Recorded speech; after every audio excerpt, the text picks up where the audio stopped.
Daddy, দাদুনকে আমার একটুও ভালো লাগে না। ও কথা বলছো কেন? এই বাড়িতে সবাই তোমাকে ভালোবাসে, শুধু দাদুন ছাড়া। দাদুন সবসময় তোমার উপরে রাগ করে, সবসময় তোমাকে বকে। আই হেট হিম। দাদুন খুব খারাপ।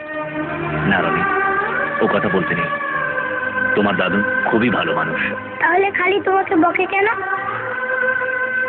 আচ্ছা রনি, যদি তোমার সবচেয়ে প্রিয় জিনিস কেউ কেড়ে নেয়, তাহলে তুমি কি করবে? আমি তার সাথে আড়ি করে দেবো, কখনো কথা বলবো না, আর মুখও দেখবো না।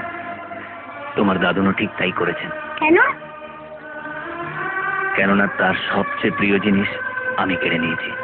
তাহলে তুমি দাদুনকে সেটা ফিরিয়ে দিচ্ছ না কেন?